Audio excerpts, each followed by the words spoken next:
Bom dia a todos.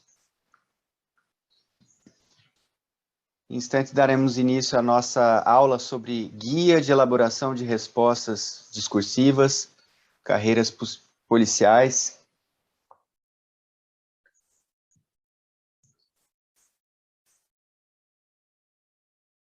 Leonardo, consegue me ouvir? Está dando para ouvir bem a gravação?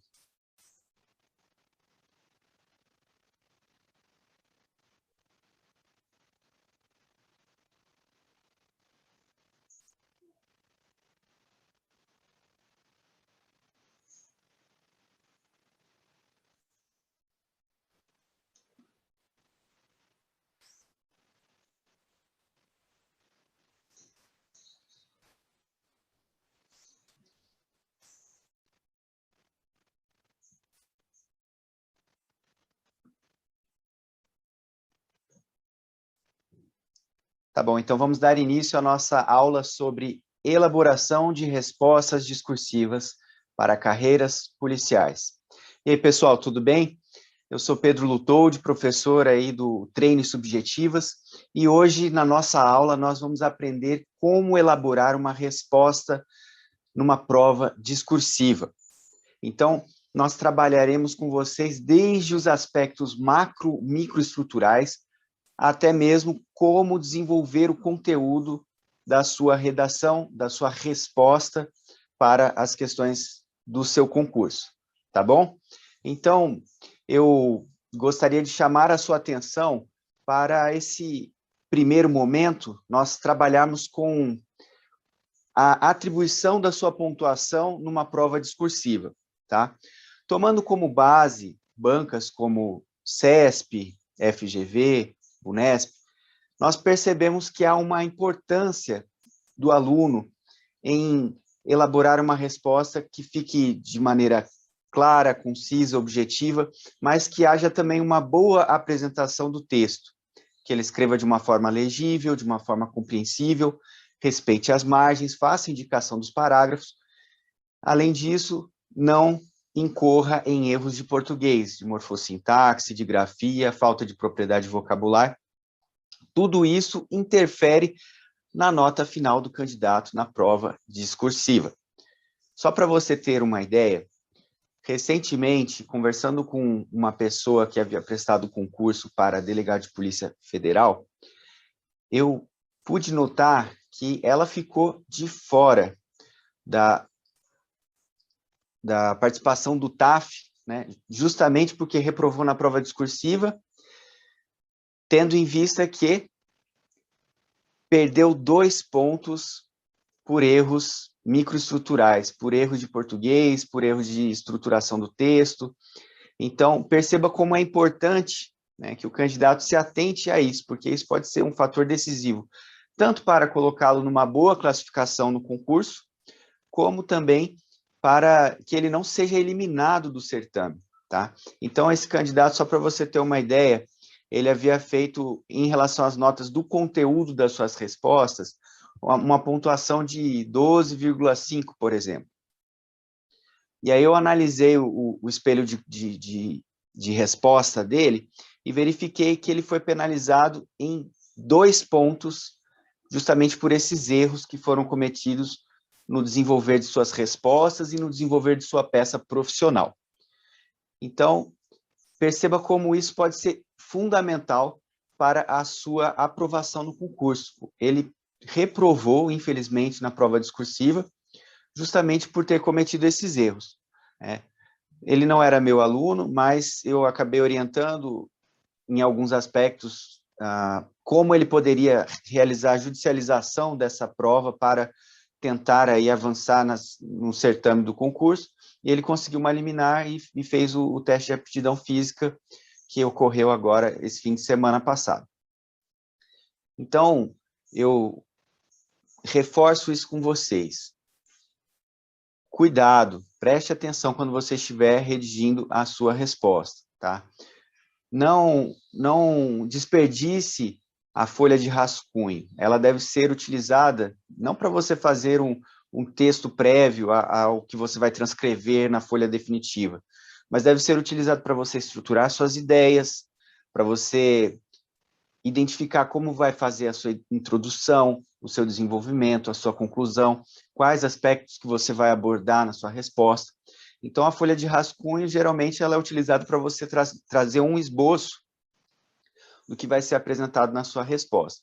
E ao passar para a folha de caderno definitivos, você deve ter toda a atenção para que zele, para que haja esse respeito a essa apresentação, respeito às margens, indicação de parágrafos, tudo isso para que sua nota não seja prejudicada, tá bom? Então, eu preparei aqui para vocês uma aula justamente para a gente trabalhar do zero como fazer uma boa resposta discursiva, tá bom? Então, a gente vai analisar, inclusive, algumas provas de candidatos e verificar os erros que foram apenados pela Banca CESP, para vocês terem uma ideia de onde devem tomar atenção, de onde devem tomar cuidado para não cometerem os mesmos erros, tá bom? Então, vamos lá, vou compartilhar com vocês a tela da minha apresentação.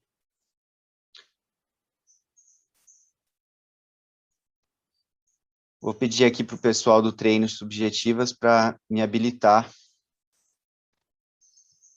no compartilhamento de tela. Só um segundo.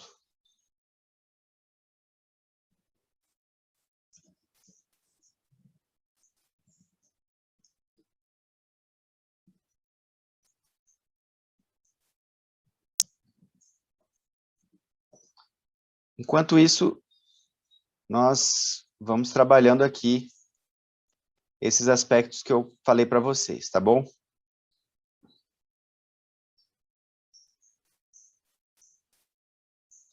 Então, o primeiro ponto, né, que você deve tomar cuidado, deve prestar atenção, é em relação à apresentação estruturada do seu texto, né? Existem pessoas que não fazem o texto de uma forma justificada, começa a frase num ponto da linha e termina antes da margem, e aí acaba que o texto vira algo sem estética, né? Não fica justo, não fica justificado, não fica adequado, e isso pode gerar desconto na sua nota. Então, por exemplo, a Banca CESP atribui a pontuação de 0,20 pontos para a estrutura do texto, para a apresentação do texto. Então, se você não tivesse respeito às margens e não fizer o seu texto de uma forma limpa, né, que seja reta, que seja com a margem bem definida, você vai perder pontuação por isso, tá bom? Eu vi também alguns alunos, né, perderem pontos por extrapolarem um pouco o limite da margem, né? Você não consegue terminar a palavra, mas você não quer fazer a translineação, não quer continuar a palavra na linha de baixo, você extrapola a margem. E aí você escreve fora da margem, você vai receber penalidade por conta dessa atitude sua, tá bom?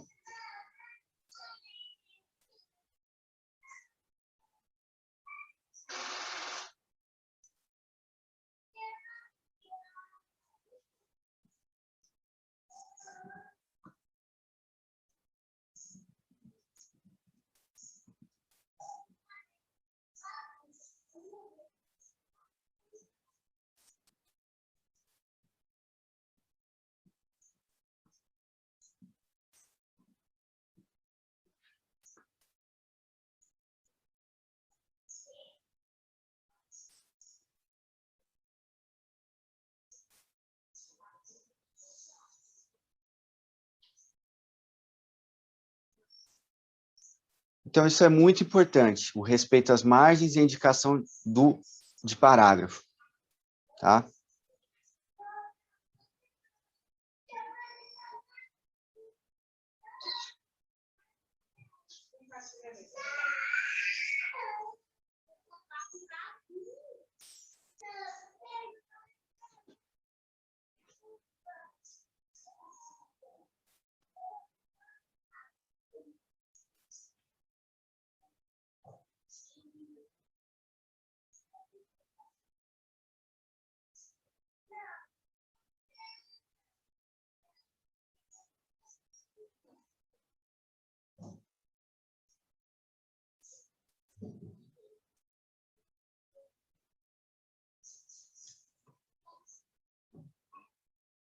Então, estou aguardando o pessoal da equipe do treino responder.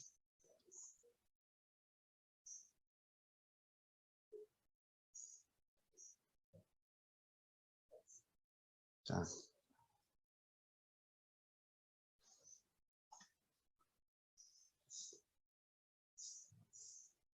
Porque eu preciso compartilhar a tela com vocês da minha apresentação.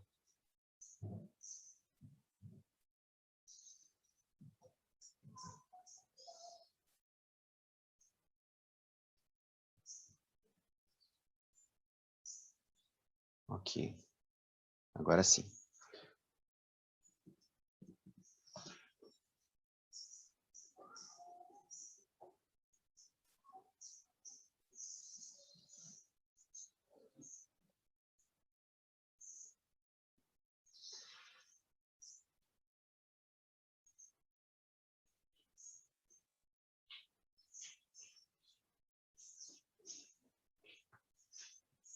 Pronto, agora sim. Então, vamos lá. Agora, com a gravação de tela devidamente habilitada, nós podemos prosseguir na nossa explicação. Então, eu preparei para vocês aqui um guia de elaboração de respostas discursivas. Estava comentando sobre a importância de compreender a atribuição da pontuação e como ela se dá, né? Em que são avaliados os aspectos macroestruturais, microestruturais e o desenvolvimento do conteúdo da sua questão. Estava trabalhando com vocês a questão dos aspectos macroestruturais, que falam a respeito da apresentação estruturada do texto, do respeito às margens, da indicação de parágrafo e da legibilidade. Para facilitar a compreensão, eu vou trazer aqui para vocês exemplos de erros macroestruturais, tá bom? Então, aqui é parte de uma resposta de um aluno, em que a gente pode perceber, primeiramente, a ausência de indicação de parágrafos, né? Ali na primeira linha, você já pode perceber que ele não deu o espaço necessário para o início do parágrafo, portanto, a banca já o penalizaria por essa falta. Então, esse é um primeiro ponto, não indicou corretamente o parágrafo. O segundo ponto que eu chamo a atenção aqui de vocês é na apresentação do texto. Perceba aqui que ele termina a linha dele cada hora em um lugar diferente, ela não fica de uma forma justificada, tá? Então, isso também é apenado como erro macroestrutural pela banca. Então, aí na sua nota, só a título de exemplo, no concurso da Polícia Federal, os aspectos macroestruturais davam ao candidato 0,20 pontos. Então, se a banca resolvesse penalizá-lo, ele perderia aí alguns décimos de pontuação por isso, né? Não houve a justificação do texto, né? E não houve a indicação dos parágrafos. Além disso, algumas pessoas também extrapolam os limites da margem. Aqui, ó, você tem essa margem. Se você escrever e a sua palavra passar da margem, você vai perder pontuação por cada vez que você fizer isso. Então, às vezes, a pessoa encosta uma letra aqui, né, ou faz o O pela metade, faz uma letra A pela metade aqui, e nisso ela vai tendo descontos na pontuação. Como eu falei para vocês, isso pode ser muito importante e pode ser definitivo entre colocar você numa boa posição no concurso ou até mesmo reprová-lo na fase discursiva. Como eu comentei com vocês anteriormente, o candidato ele tinha feito uma nota acima do mínimo necessário, porém, em razão dos erros macro e microestruturais que cometeu no seu texto, ele teve um desconto de 2 pontos na sua prova final, e com isso, ele não obteve a nota mínima para passar na fase discursiva. Perceba a importância disso, cuide com a sua letra, para que ela fique de forma legível. Qualquer dificuldade que a banca tiver de interpretar uma letra que você escreveu, ela vai descontar a sua pontuação. Imagine o examinador como alguém que tem uma régua que milimetricamente analisa onde ele encontrará erros na sua resposta. Basicamente, é assim que a banca CESP trabalha. Eu percebi, a partir dos espelhos de correção que os alunos me encaminharam e das respostas que eles apresentaram na sua folha de texto definitivo, que é justamente isso, a banca está à procura desenfreada de erros dos candidatos. Então, ao mínimo sinal de erro, né, a pessoa foi lá e deixou de fazer a perninha da letra A, na letra cursiva, vai ter desconto na nota. Escreveu a letra Q, mas esqueceu de fazer um traço ali embaixo, né, característico dessa letra na letra cursiva, vai ter desconto na nota por isso também. Então, preste atenção. Algumas pessoas têm uma letra que é muito pequena, e aí acaba dificultando um pouco a legibilidade. Treine, aí a partir das questões que são disponibilizadas pela plataforma do Treine Subjetivas, treine a escrever uma letra um tamanho razoável, um tamanho médio, escrever aí entre torno de 5 ou 6 palavras por linha, significa que você está com um tamanho de letra bom, que pode ser legível, e cuide com rasuras, né? Depois eu vou trazer aqui alguns exemplos para mostrar para vocês que passar a caneta 2 vezes em cima de uma letra, em cima de uma palavra, será configurado como rasura e você perderá pontuação por isso, tá bom? Então, aproveitando aqui o ensejo dessa resposta que eu trouxe para vocês, veja só, o aluno ele cometeu esse erro de indicação de parágrafo e do texto que não estava justificado, também houve alguns erros aí de pontuação, né? Faltou a vírgula para separar uma locução adverbial deslocada, né? Quando ela está no começo ou no meio da oração, ela deve vir separada entre vírgulas, e esse é um erro muito comum. Muita gente perde pontos por conta de não saber utilizar a vírgula adequadamente, tá? Destaquei aqui também a palavra réu, como vocês podem ver, ele parece que passou 2 vezes a caneta em cima da letra E. Isso aqui já seria identificado como erro pela banca, erro de grafia, tá bom?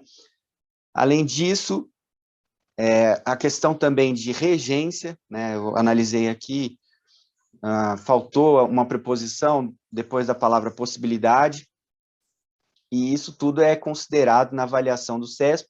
Só aqui, o aluno ele teria perdido cerca de 0,20 pontos, é algo aproximado disso, né? O cálculo varia de concurso para concurso. No último concurso da PF de 2018, que foi o que eu fiz, se o candidato escrevesse 30 linhas, para cada erro cometido, ele perderia 0,06 pontos. Então, imagine um texto que você tem 10 erros na sua resposta. Só aí você vai perder 0,6 pontos. É muita coisa. Lembrando que cada questão valia 4 pontos. Então, você vai perdendo a pontuação à medida que você vai cometendo erros na sua resposta, tá bom? Então, esse foi um exemplo de erro macroestrutural. Aqui também outra resposta de outro aluno. Como vocês podem ver, ele cometeu esse mesmo erro de passar a caneta 2 vezes na palavra, olha aqui. E aqui eu verifiquei o espelho da banca CESP, tá? E justamente essas linhas foram apenadas por erro de grafia. Então, toda vez que você escreveu uma letra e achou que não ficou legível, você deve riscá-la e escrever a palavra correta, a letra correta, a palavra correta ao lado, tá? Isso, da forma como foi feito aqui, é interpretado como rasura.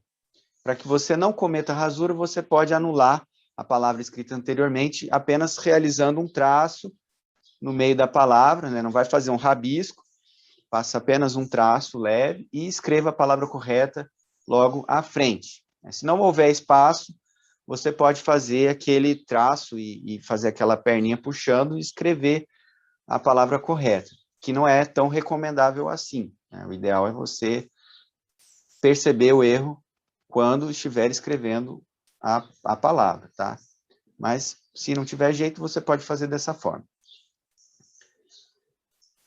Aqui também outros erros que foram cometidos pelo candidato, né? Houve erro de morfossintaxe, né?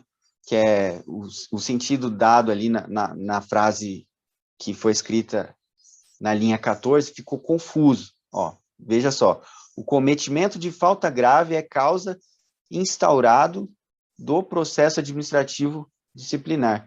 Então, houve um erro de sentido, né, de relação entre os sentidos das palavras, que trouxe um erro semântico, sintático aí para oração escrita pelo candidato. Então, tem que tomar cuidado, porque às vezes você está escrevendo e está pensando em outras coisas, em outros argumentos, em outras respostas que você quer dar. E aí você se embaralha na hora de apresentar a sua resposta e comete erros. Esse é um tipo de erro que é comum. Outro erro comum que acontece também é o erro de paralelismo sintático, que eu não vou abordar aqui, mas depois, em outra aula, a gente pode trabalhar um pouco sobre essa questão do paralelismo sintático, tá? Outro erro que ele cometeu, ausência de crase, né? Isso está relacionado à regência verbal e nominal. Esses assuntos, eles são importantes de serem revisados por vocês. E eu chamo a sua atenção para que você, quando estiver treinando, se preocupe em tentar verificar se você está escrevendo da maneira correta. Então, hoje você tem vários recursos que você pode se socorrer para identificar esses erros, para que eles não sejam cometidos na sua prova. Temos o portal do Gramate Migalhas, né, que é muito importante aí para saber, para poder tirar dúvidas de português jurídico. Eu geralmente consulto o portal deles, né, do site migalhas.com.br, tem uma coluna que se chama Gramática Migalhas, ou Gramate Migalhas, alguma coisa assim. E aí você pode tirar dúvidas, tá? Tem também os critérios, né, de correção utilizados pela Banca CESP, que é disponibilizado pela própria plataforma do Treine Subjetivas. Então, você deve ler e reler esse manual constantemente para não cometer esses erros.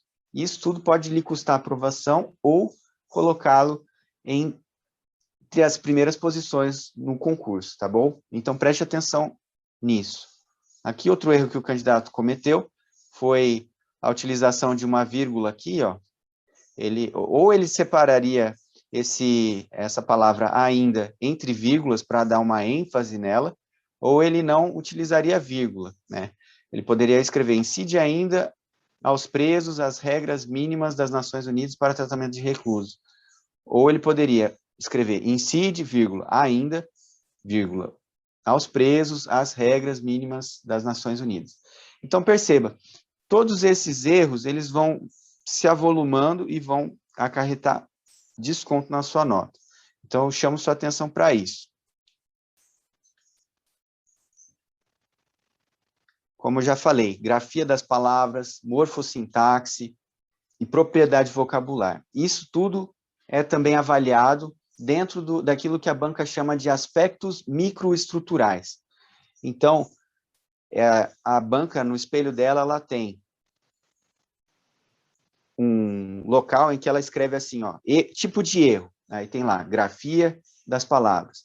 Aí vai ter todas as linhas do seu texto, as 30 linhas separadas em colunas, e aí ela vai marcando quantos erros você cometeu em cada uma dessas linhas. Erro de grafia, erro de morfossintaxe, erro de propriedade vocabular.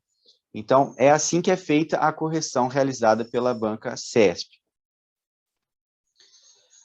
Destaco também com vocês erros comuns de morfossintaxe, né? O primeiro deles, que é importante trazer, é a utilização de expressões muitas vezes usadas no meio jurídico, arcaísmos, né? Palavras como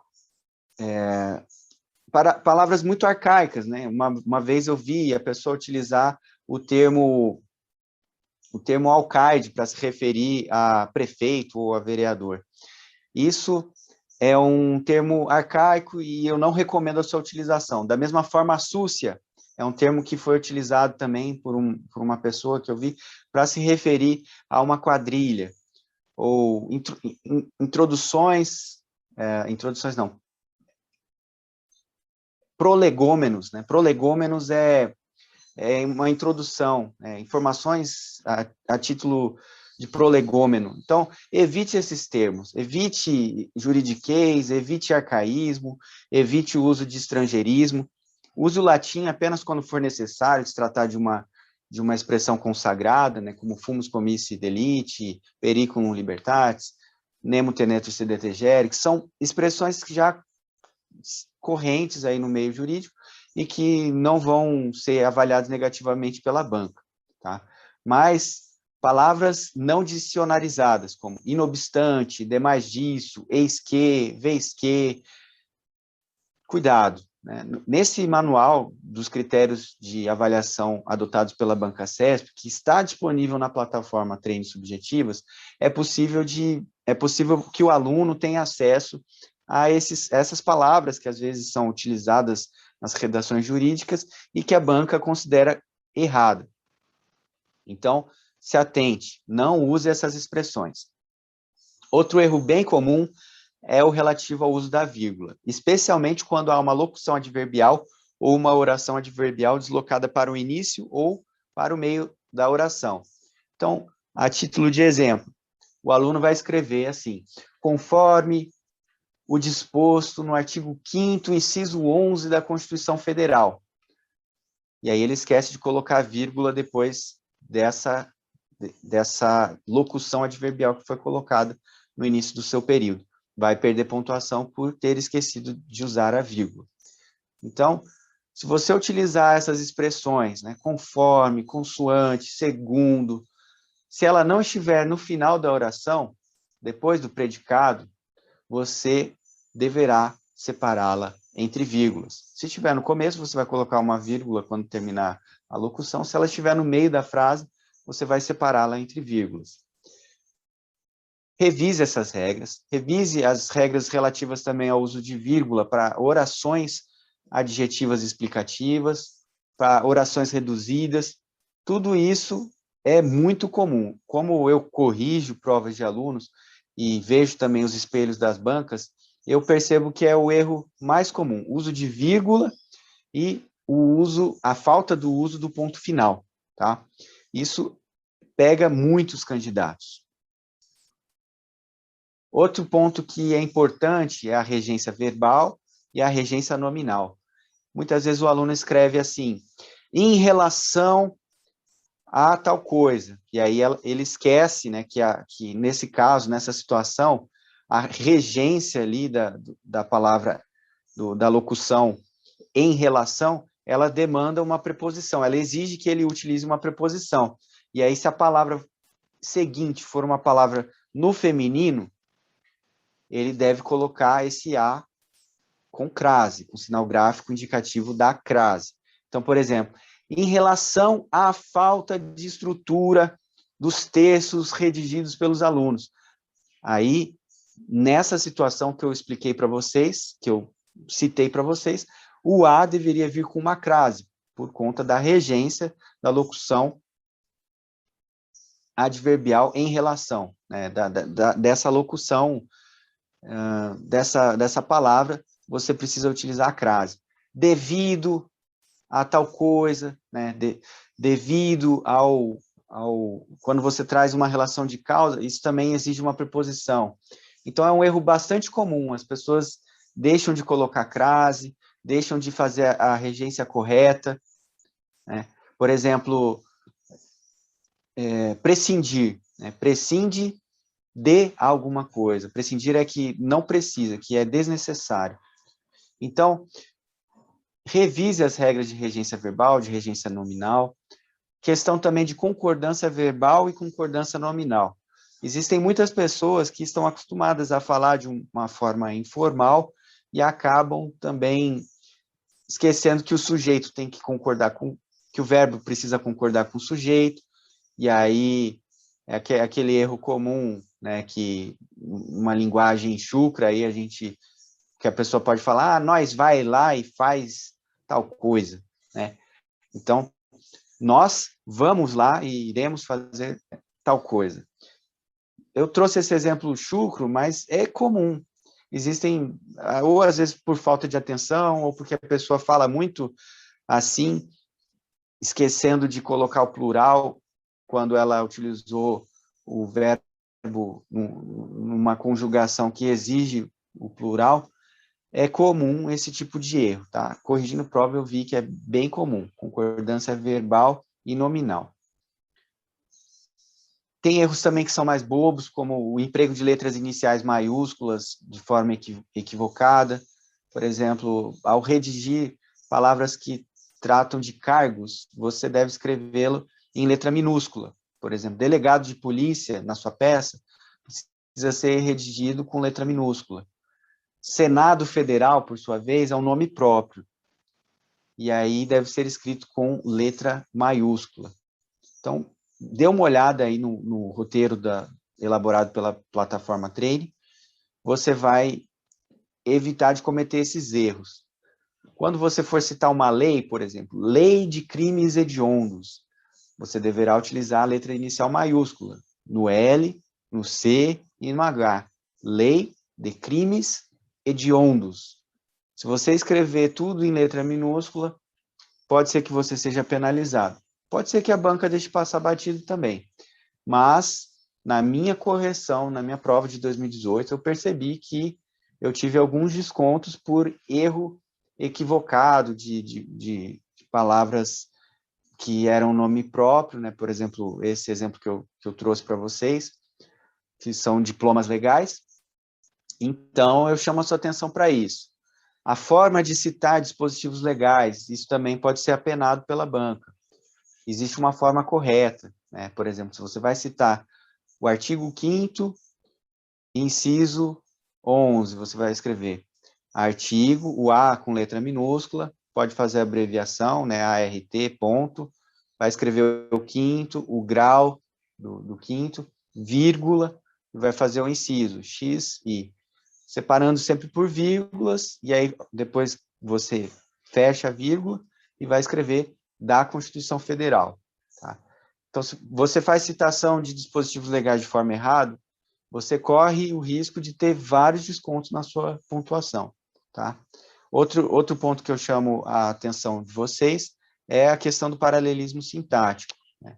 A sua frase, ela tem que ser construída de uma forma que haja uma simetria entre os termos utilizados. Né? Então, às vezes, você está utilizando exemplos, e aí você, quando estiver citando esses exemplos, você está usando substantivo, né?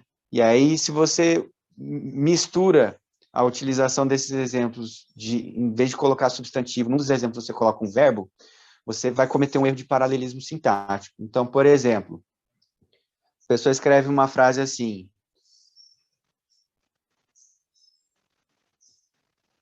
a defesa do investigado utilizou os seguintes argumentos em sua defesa, 2 pontos. A tipicidade da conduta praticada pelo investigado. Ponto e vírgula. A ausência de justa causa para deflagração da ação penal. Ponto e vírgula. E aí a pessoa insere um verbo. Não ter sido observado o contraditório e a ampla defesa. Perceba que houve uma mudança aí na estrutura do período dela. Ela estava utilizando substantivos ali para enumerar os seus exemplos e na última opção, ela, em vez de utilizar substantivo, ela fez a opção por utilizar um verbo.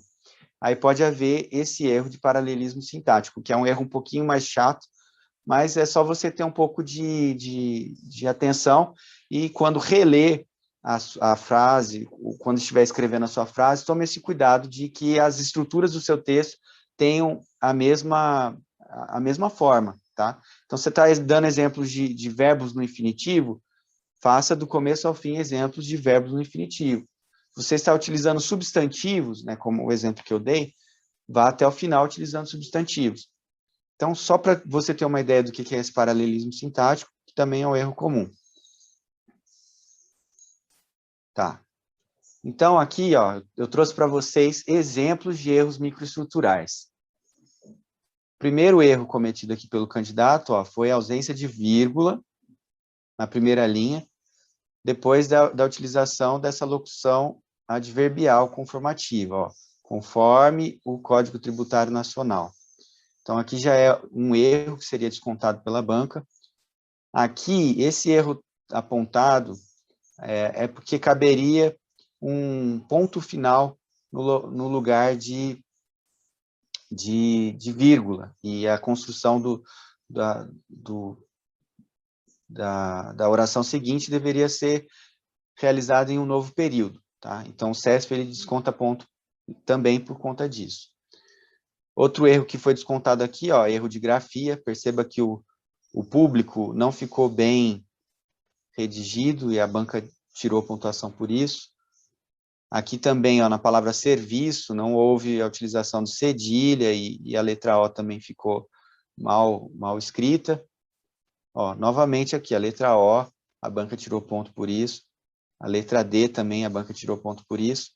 E o último erro aqui é de expressão não dicionarizada. Aqui, a palavra no sentido de foi utilizada para expressar uma finalidade. E aí, a banca CESP entende que não pode ser utilizado no sentido de dessa forma. Está errado o uso no sentido de dessa forma. No sentido de, não pode ser utilizado para expressar uma finalidade, apenas para explicar o sentido, né, de alguma palavra, de algum termo que foi mencionado anteriormente. Então, aqui no texto, o aluno escreveu assim: sendo que essas pessoas atuam concretamente no sentido de atender à satisfação e interesse da coletividade. Então, esse no sentido, ele poderia ter sido substituído para atender à satisfação e interesse da coletividade. Então, aqui houve esse erro que foi cometido de morfossintaxe pela utilização de uma expressão que não é aceita aí entre os professores de português. Mais erros microestruturais para você ter uma ideia. Ó, novamente, o mesmo erro. Locução adverbial no início da oração, sem estar separada por vírgulas. Olha só. Conforme o Código Penal, esqueceu da vírgula aqui, disse o crime culposo quando cometido por imperícia, ó, a banca descontou aqui também, ó, esqueceu de puxar a perninha da letra A. E descontou também aqui, ó, a palavra negligência, que foi escrita sem o acento. Tá? Por imperícia, imprudência ou negligência. Segundo a doutrina, aí aqui ele lembrou de colocar a vírgula. Culpa é conceituada como elemento subjetivo da conduta, a qual é prevista em lei e, através de um nexo causal, produz um resultado não desejado. Aqui, eu vejo dois erros, né? Não só pela utilização do através, também como houve uma quebra do paralelismo sintático. Tá? Ele mudou a estrutura da oração e prejudicou um pouco o sentido da sua frase. Então, evite a utilização da expressão através, da palavra através, porque tem muita crítica de professor de português em relação a ela. Eles argumentam que através tem um sentido de algo que corre por dentro. Então, os carros correm através das avenidas. Não é algo que pode ser utilizado como substituindo por meio de, por intermédio de. Através é algo que passa por dentro. O sangue corre através das veias. Então, eles costumam apenar a utilização dessa palavra através e não deve ser utilizada nesse sentido, tá bom? Aí aqui, ó, linha 5, ó, erro de regência nominal. Ó, isso devido à falta de cuidado. Então, devido é uma palavra cuja regência exige a utilização da preposição a. Como a palavra falta em seguida é uma palavra escrita no feminino, exige-se a utilização da crase. A falta de cuidado, de um dever, aqui no dever a banca descontou erro de grafia, porque a letra D não ficou bem legível. Outro erro de morfossintaxe aqui, ó, quanto à culpabilidade. O quanto, né, também é uma regência nominal que exige o uso de preposição, e por se tratar a culpabilidade de uma palavra feminina, esse A ele deveria vir com o sinal gráfico da crase, e o candidato não colocou isso, teve desconto na sua pontuação. Quanto à culpabilidade, vírgula, faltou a vírgula aqui, porque ele está restringindo o que será abordado, e por essa razão, isso aí, essa colocação, essa locução é uma locução adverbial que foi colocada no início da oração e demanda o uso da vírgula. Aqui, ó, 8, linha 8. Mais uma vez, ele utilizou aqui, ó, uma oração reduzida de gerúndio, né? E ele não colocou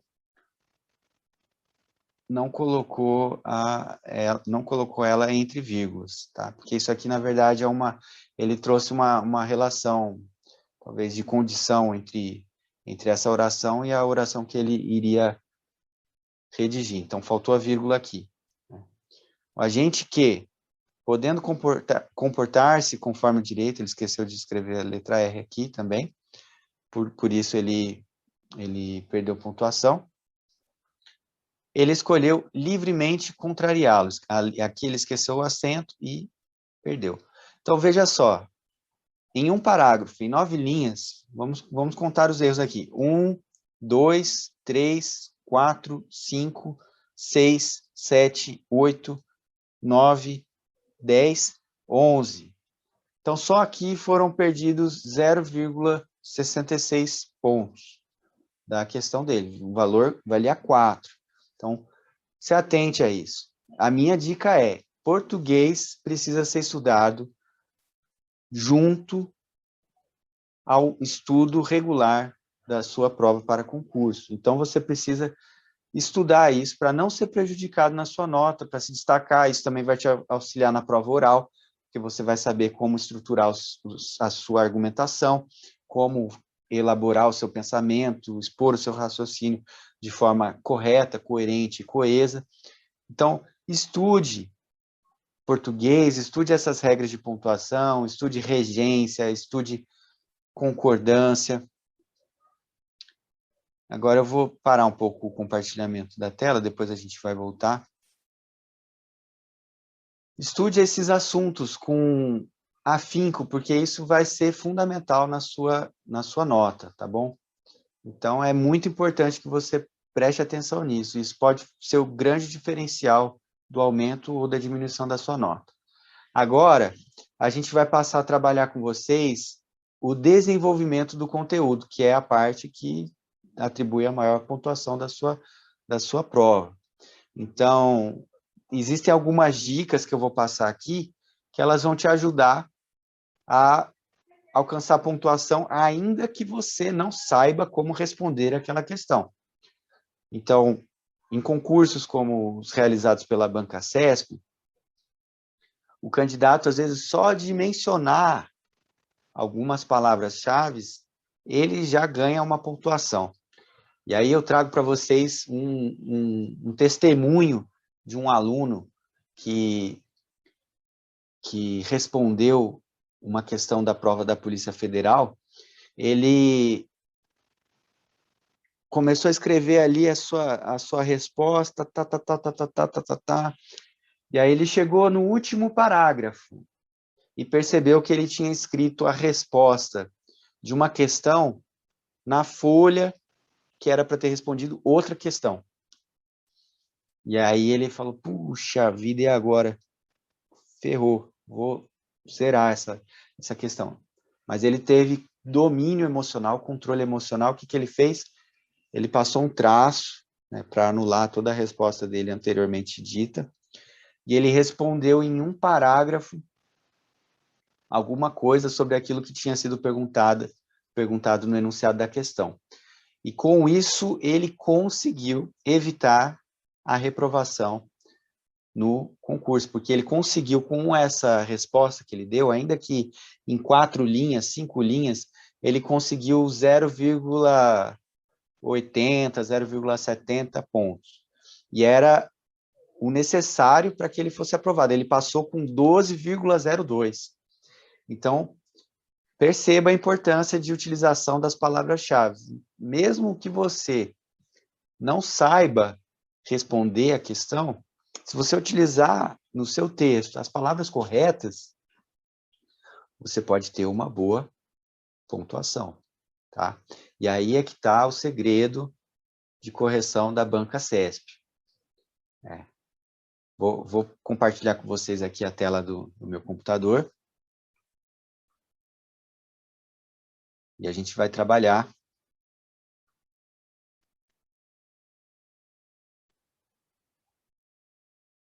essa questão.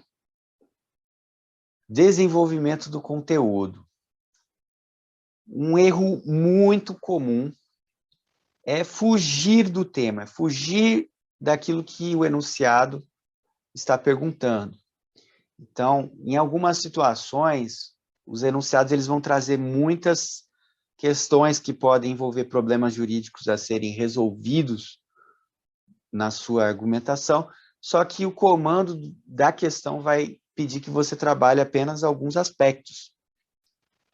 Então, nesse fim de semana, por exemplo, teve uma prova para inspetor e para escrivão da Polícia Civil do Pará, em que a questão ela trazia uma situação que envolvia uma suposta ilegalidade do flagrante, mas o que se perguntava no comando da questão era sobre a possibilidade da decretação da prisão preventiva, ou seja, não tinha muita relação com a ilegalidade do flagrante, porque o juízo tinha determinado a prisão preventiva de ofício. Então, era para ter respondido isso. Poderia ter colocado que houve uma ilicitude no flagrante que acarreta o relaxamento da prisão, mas também deveria ser argumentada essa questão da decretação da prisão de ofício. Então, perceba, você precisa utilizar o comando do enunciado da questão para elaborar a sua resposta. Então, como evitar a fuga do tema? Retome os comandos do enunciado em seu texto. Tá? Então, as provas da CESP, por exemplo, ela traz um problema para você e, ao final, ela vai te dar o comando do enunciado da sua questão. Tomando a situação hipotética como base, responda fundamentadamente sobre os seguintes pontos. Aí vai ter lá, ponto 1, ponto 2 e ponto 3. Legalidade da prisão em flagrante. Possibilidade da conversão da prisão em flagrante em prisão preventiva de ofício. Consequências da ilicitude da prova. Então, ela vai te dar esses 3 tópicos e a sugestão que eu dou e a recomendação para que você faça isso é que você utilize um parágrafo para responder cada um desses tópicos. Porque aí você vai se prender ao proposto pela questão, você não vai fugir do tema, e você vai equilibrar a sua resposta de maneira satisfatória que certamente lhe trará muitos pontos, uma pontuação elevada. Então, quando você responder, separe cada tópico que a banca pediu para que fosse abordado em um parágrafo. Tá? E aí, como você vai fazer isso? Você precisa retomar os comandos do enunciado do seu texto. Os comandos do enunciado no seu texto. Então, nessa situação que eu trouxe, vai escrever o texto, durante o desenvolvimento você vai começar os parágrafos da seguinte forma. Em relação à prisão em flagrante que foi feita, é importante pontuar que ela foi ilegal por conta, em razão disso. Então, você parafraseia os termos que foram utilizados no enunciado, para que a banca saiba, identifique que você está abordando aquele tema. Você pegar os padrões de resposta das bancas, você vai verificar que só de você mencionar aquela palavra que estava no comando do enunciado, você vai ganhar alguma pontuação. Ainda que mínimo, mas vai. Nem que seja 1/3, 1/4 da pontuação, isso vai variar de acordo com a quantidade de quesitos que estiver no padrão de resposta da banca. Então, utilize isso ao seu favor. Não sabe responder algum tópico? Mesmo assim, abra um parágrafo e utilize aquela palavra que está sendo usada no enunciado da questão e tente trazer alguma informação relacionada àquele assunto, ainda que você não saiba certamente do que se trata. Então, fazendo isso, você vai garantir alguma pontuação, ainda que mínima, em todos os tópicos que forem cobrados na sua questão discursiva. Outras orientações. O seu texto ele deve ter um equilíbrio nos parágrafos. Então, se você escrever um texto dissertativo, por exemplo, vai fazer uma introdução, desenvolvimento com 3 parágrafos e conclusão, eles precisam ter entre 4 e 6 linhas cada um desses parágrafos. Agora, se você vai responder por tópicos, já pode fazer, cada tópico você faz um parágrafo, e aí esse parágrafo ele pode ter em torno de 10 a 12 linhas, ou um pouco menos, né? Vai ter que ter um equilíbrio aí. Então, dessas duas formas você pode responder, mas tenha um equilíbrio na estruturação dos seus parágrafos. Não escreva parágrafos nem muito curtos, nem muito longos. Isso pode, se você fizer de qualquer uma dessas formas, você pode ter prejuízo na sua nota. Alguns professores trabalham com um mínimo de 2 períodos em cada parágrafo, né? Se fosse frase, seria só um período, mas não é frase, ele se chama parágrafo. E por ser parágrafo, ele precisa de pelo menos 2 períodos.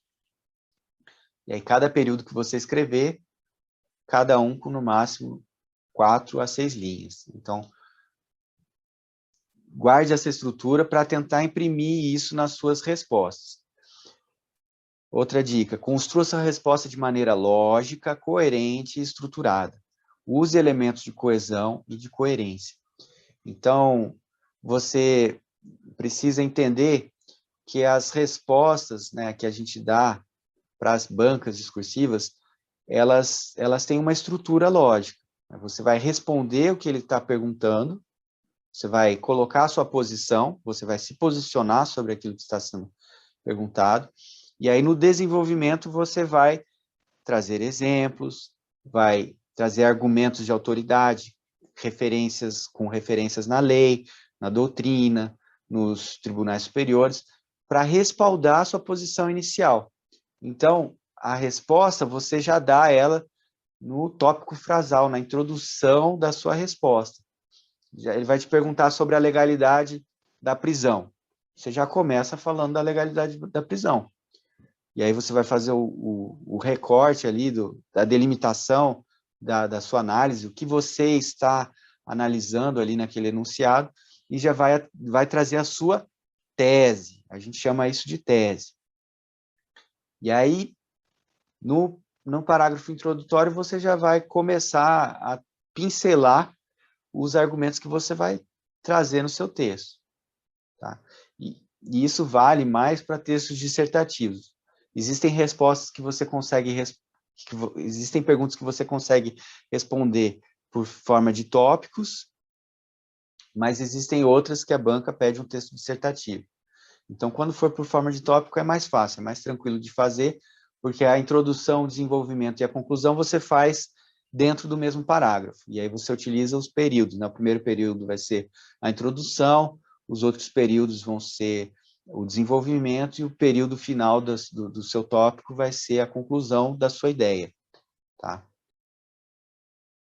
Então, pense nisso, você precisa responder sempre de uma forma estruturada, uma introdução, um desenvolvimento e uma conclusão. Né? E a lógica, ela trabalha justamente com essa questão. Você tem uma tese, e aí você vai comprovar a sua tese por meio dos seus argumentos. Então, no direito é comum que a gente tenha uma situação fática,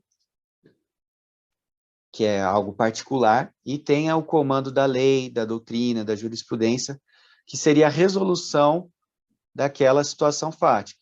Né? Seria a resolução que traria a resolução daquela situação fática. Então, é uma ideia mais abstrata, uma ideia particular, que é o fato concreto, e aí você vai trazer a conclusão, que é a subsunção da norma ao fato. Então, essa é a lógica do direito, é esse o raciocínio que é feito no direito. É uma lógica que a gente costuma chamar de lógica dedutiva. Você tem uma regra geral, que é a lei, que pode ser também o entendimento dos tribunais superiores. Você tem uma premissa particular, um fato que aconteceu, um crime, por exemplo, e você tem uma consequência disso. A norma se aplicando àquele fato que vai gerar uma consequência, que vai ser investigação, que vai ser uma ação penal contra a pessoa, sua condenação. É uma sanção jurídica. Então, você precisa ter isso na sua mente para estruturar o seu texto dessa forma. Então, você vai trazer a sua tese, você vai trazer os argumentos que serão trabalhados e, no final, você vai concluir retomando a sua ideia inicial ou dando ênfase em algum ponto específico, tá?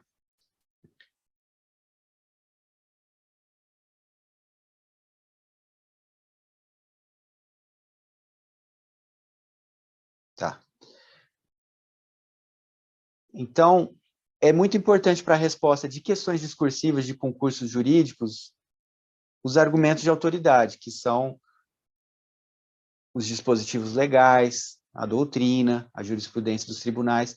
Tudo isso vai, evidentemente, constar do padrão de resposta e vai ser cobrado no espelho de correção da prova que você fizer. Quanto mais você fizer referências à Constituição, à lei, à doutrina e à jurisprudência dos tribunais, mais você tem chance de acertar o padrão de resposta. Então, não basta apenas citar o dispositivo legal, você precisa explicar o que possui o seu conteúdo, o que tem no seu conteúdo. O ideal é que você utilize as mesmas palavras-chave do dispositivo legal na sua resposta, porque isso vai trazer uma identificação da sua resposta com o padrão de resposta que vai aumentar a sua nota. Então, o segredo ali da prova discursiva é você tentar identificar as palavras-chave que serão usadas pela banca para o padrão de resposta. Então, a importância dessas referências, procure sempre citar, conforme o Código de Processo Penal, ainda que você não lembre o artigo, ainda que você não saiba exatamente onde está aquele dispositivo legal. Você pode citar o diploma normativo e fazer menção. Por exemplo, a situação em apreço demonstra que houve a prática de um crime hediondo, e como tal, conforme prevê a lei de crimes hediondos, trata-se de um crime inafiançável. Aí você já trouxe uma citação à lei de crimes hediondos, né? Então, é importante você sempre ter esse comportamento para alcançar uma boa pontuação. Outro recurso utilizado também nas respostas é a utilização de exemplos, de analogias, de comparação, né, de ideias em contraste. Tudo isso você tem que trazer no seu texto. Então, é muito comum que as questões abordem, por exemplo, diferença entre institutos, né? Prova da PF, nós vimos ali, houve essa cobrança para diferenciar culpa de culpabilidade. Então, a banca queria justamente que o candidato trabalhasse essa estrutura textual de contraste, né, de comparação. E aí a pessoa coloca, ao passo que a culpa é tal, tal, tal, vírgula, a culpabilidade, né, ou, por um lado, a culpa trabalha com isso, isso, isso e aquilo, ponto e vírgula. Por outro lado, a culpabilidade trabalha tal, tal, tal e tal coisa, entendeu? Então, isso é importante na sua resposta, né? Sempre pense nisso. Pense em definição de conceitos, fazer essas comparações. Só que você precisa tomar cuidado também, porque às vezes o aluno ele sabe demais e ele quer colocar todo o conhecimento dele dentro do texto, e aí pode ser prejudicial também, porque você pode fugir do tema e pode não responder o que foi efetivamente perguntado. Por isso eu falo, né? Atenha-se ao comando do enunciado da questão e separe cada tópico para abordar em um parágrafo distinto. Assim você não corre o risco de fugir do tema, de falar coisas que não têm a ver. Você pode trazer complementações depois que você já trabalhou aquilo que tinha sido perguntado para você. Então, se a banca te pergunta se aquela prova é lista ou é ilícita, responda primeiro se ela é lista ou se ela é ilícita, e depois você pode explicar por que razão ela é considerada ilícita, qual é o conceito de prova ilícita, depois você complementa. Só que eu já adianto para vocês, 30 linhas, quando você tem bastante domínio do conteúdo, é pouco para responder questão. Então, você precisa filtrar muito bem, ser muito objetivo, muito claro, muito conciso, para você conseguir colocar no papel tudo aquilo que você precisa para obter uma boa pontuação na sua nota. Tire adjetivações, tire expressões desnecessárias e foque naquilo que vai te dar a maior pontuação, tá? Aí a pergunta, responder por tópicos ou em forma de texto? Aí depende do enunciado da questão. Eu trouxe aqui duas questões, uma que era possível responder por tópicos, eu prefiro responder por tópico, porque é mais fácil você estruturar em um parágrafo só a introdução, o desenvolvimento e a conclusão, do que você fazer em forma de texto. Em alguns casos, você não consegue desenvolver em 30 linhas os tópicos que foram cobrados e depois você tem dificuldade de fechar com a conclusão. Então, eu prefiro a utilização, pelo menos na banca CESP, da resposta por tópicos, se for possível. Caso não seja possível, você vai ter que escrever um texto com introdução, com desenvolvimento e conclusão. Lembrando aí que um parágrafo deve ser destinado para a introdução, 3 parágrafos ou 2, no mínimo, para o desenvolvimento, e um parágrafo para a conclusão. Então, leve isso para a sua prova para não perder pontuação à toa. Tá? E aí a introdução, ela começa com esse tópico frasal, que nas questões discursivas, a gente pode dizer que a maioria das introduções, elas são feitas por uma afirmação, pela definição de um conceito, ou por uma citação de uma frase em contraste, ou por uma comparação. Tá? Existem outras formas de fazer uma introdução, mas que elas são mais para outros tipos de redação. Por exemplo, redação de concursos que não envolvem respostas jurídicas, eles vai poder ser feito, por exemplo, uma introdução por citação, uma introdução por comparação entre, enfim, outros tipos de introdução. Na introdução, você vai fazer a delimitação do assunto que vai ser abordado, vai trazer a ideia central e adiantar parte do que será tratado no desenvolvimento. Então, agora, vamos para a prática. Uma questão que caiu aí no concurso da PF de 2018, perceba que ela podia ser respondida em tópicos, né? Porque, apesar do comando falar, né, para você redigir um texto dissertativo, ele separou os pontos em tópicos, tópico 1, tópico 2, tópico 3, e colocou a pontuação de cada um desses tópicos. Aí você consegue fazer essa resposta em tópicos. Né? Primeiro ponto que foi perguntado é: discorra sobre o conceito de poder de polícia e cite 2 exemplos de atos administrativos que expressam esse poder.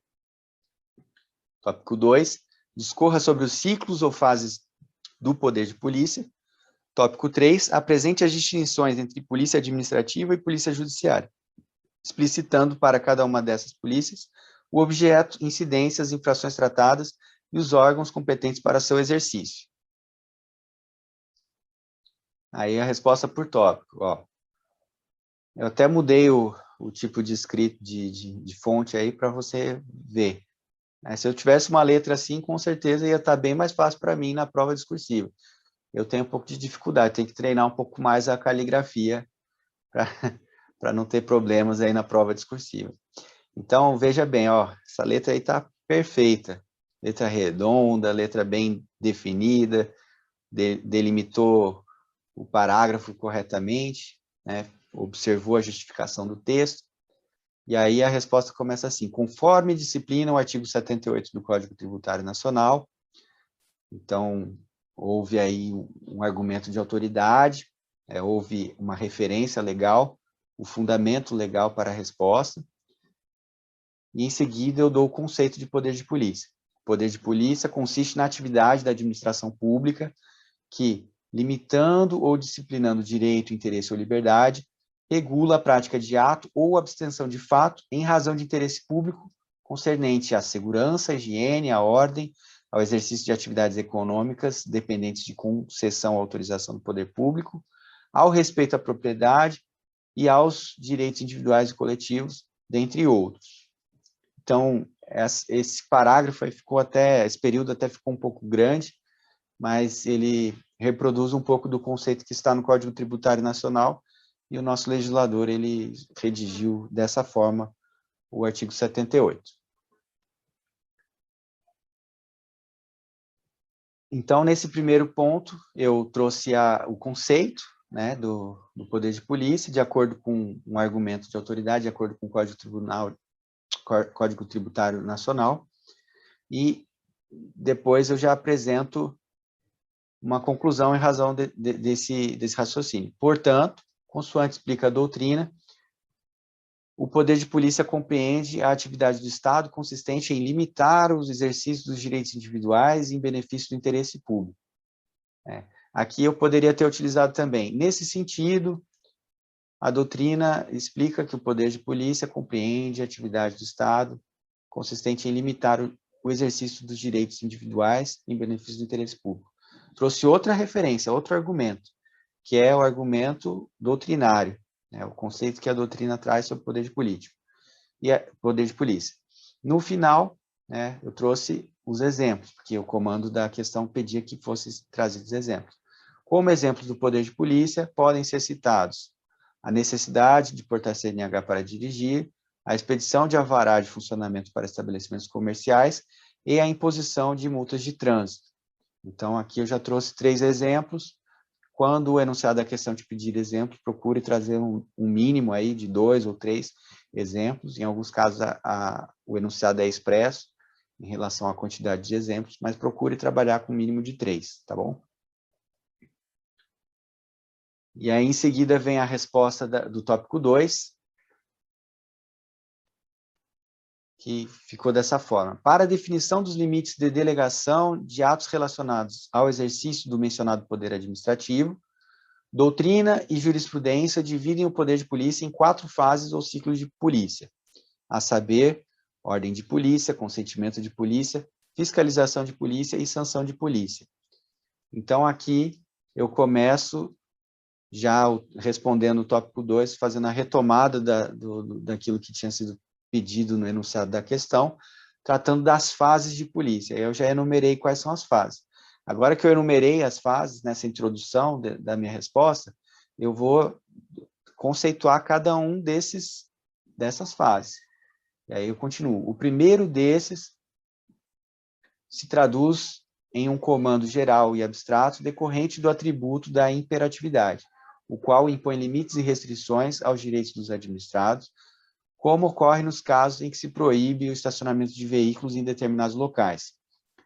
Já o segundo ciclo de polícia consiste na necessidade que a administração pública conceda ao administrado sua anuência para o exercício de um direito ou atividade, como se sucede na expedição de alvará e de licença. Então, aqui, na explicação do segundo tópico, do segundo ciclo de polícia, já trouxe um exemplo, nessa parte final do período.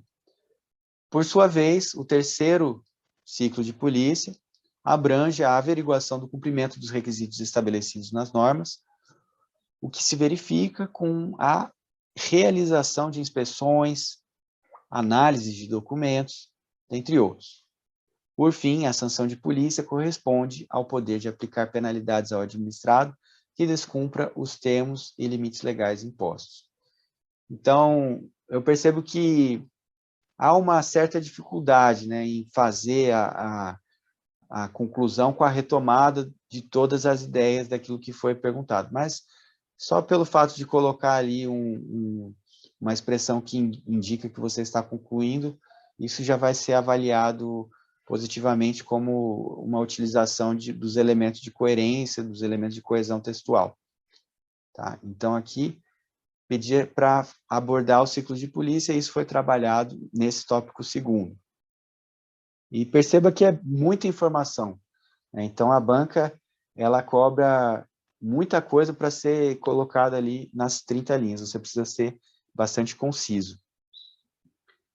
E o último tópico, por fim, ou poderia utilizar, portanto, desse modo, assim, né? Polícia administrativa distingue-se de polícia judiciária nos seguintes aspectos, quais sejam objeto de incidência, infrações tratadas e órgãos competentes para seu exercício. Esta incide sobre pessoas. Então,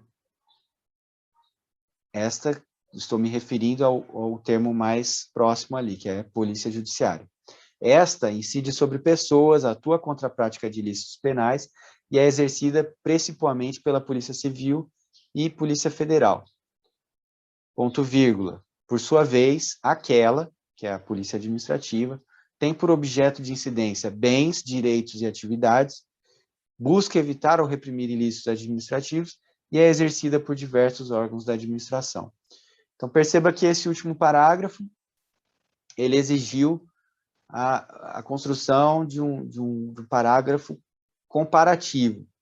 E aí, o recurso gramatical que você pode utilizar aí é essa construção, você aborda os dois conceitos que você vai trabalhar, e aí você, numa primeira oração, você coloca esta, para se referir ao termo que está mais próximo do esta, e aí faz um ponto e vírgula, e aí escreve aquela, por sua vez, tá disso, disso, disso, daquilo.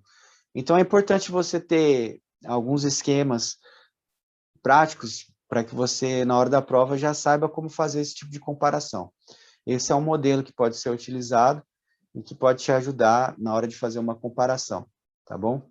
Então, essa foi a questão que foi respondida por tópicos.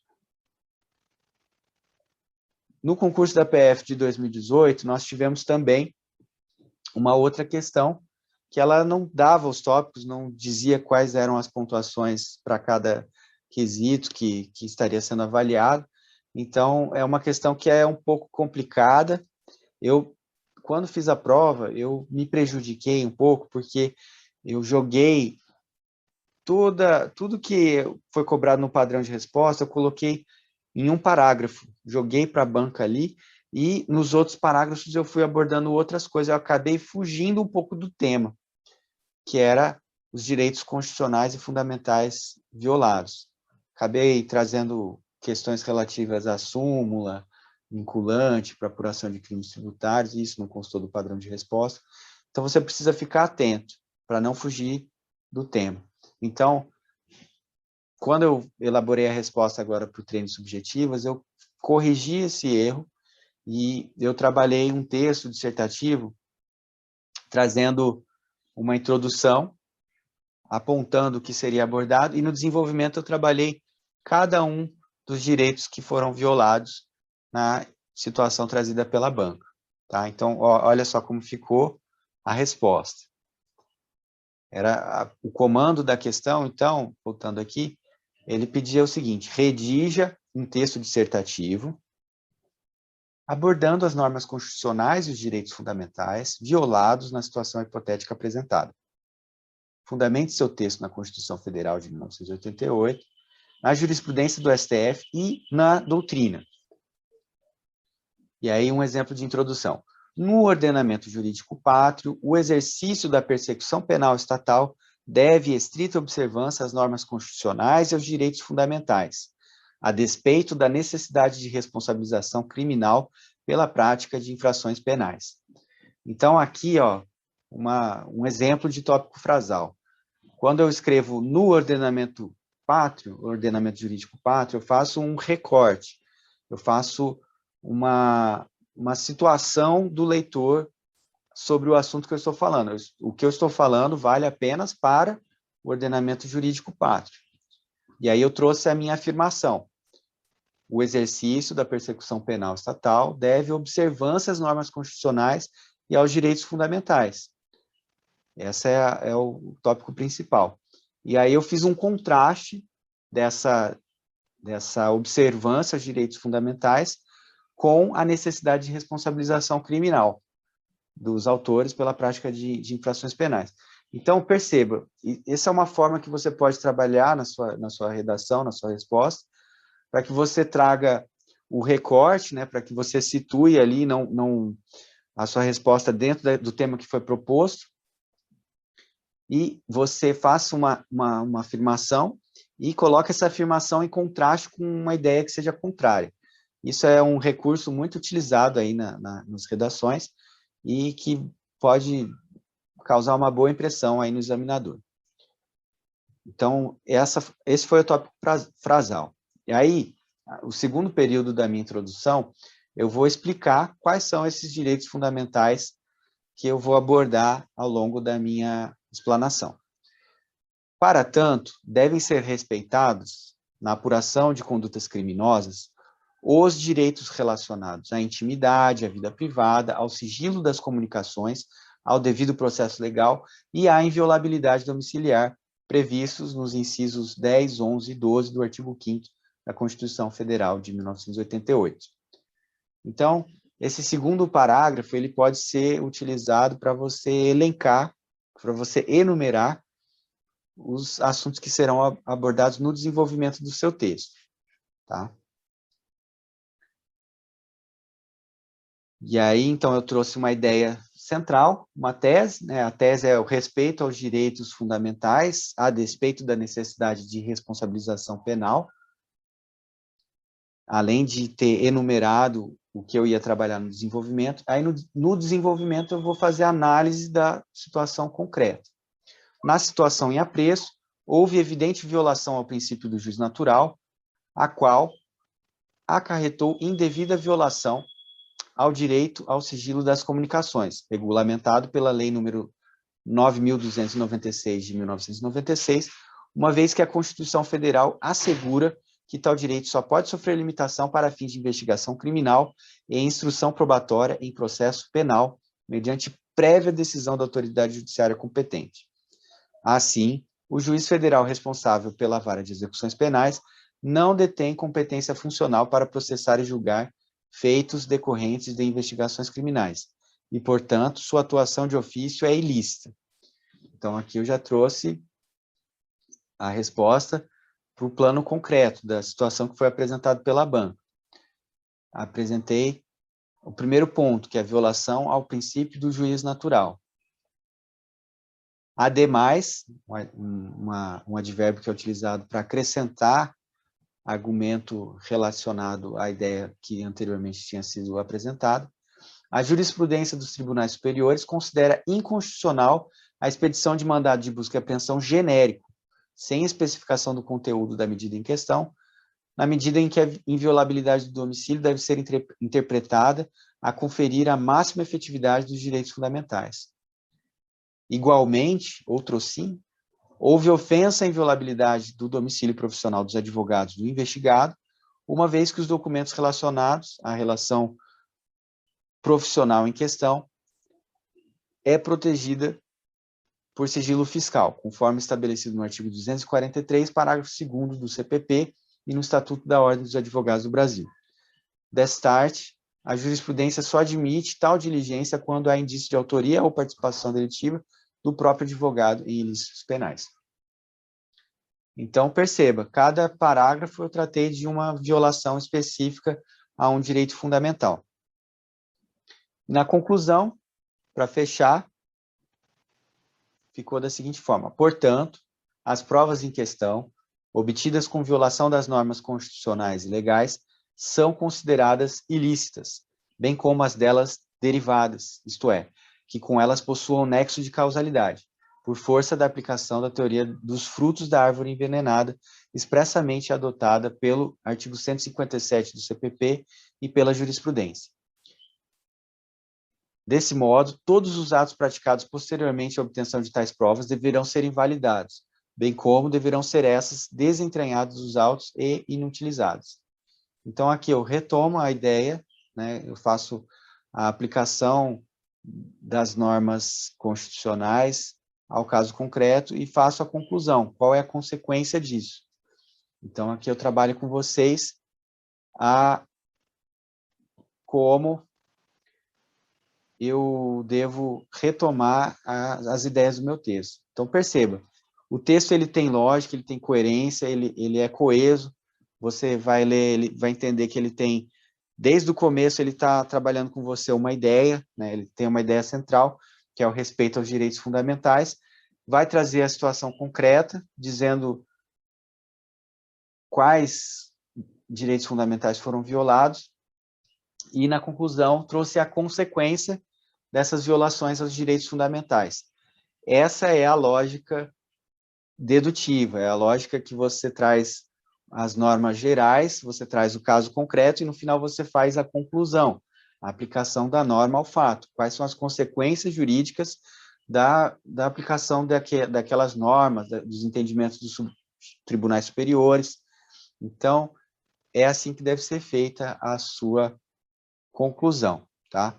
Então, tudo isso você tem que analisar no momento em que estiver realizando a sua prova, para que você tenha o discernimento de como fazer de maneira adequada, de maneira que possa fazer sentido, né, e que tenha uma mínima estrutura para que seja bem avaliada a sua resposta, tá bom? Então, por fim, queria deixar para vocês aqui a seguinte mensagem: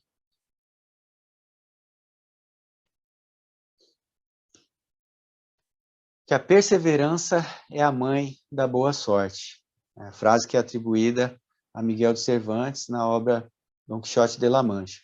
Então, você que está aí, perseverando, estudando, treinando aí com a plataforma Treinos Subjetivos, persevere, porque no futuro você vai conquistar esse sonho pelo qual você está lutando, e você vai ter uma boa sorte na sua prova. Você fará uma boa prova, você terá êxito na sua trajetória. Tá? É questão de tempo.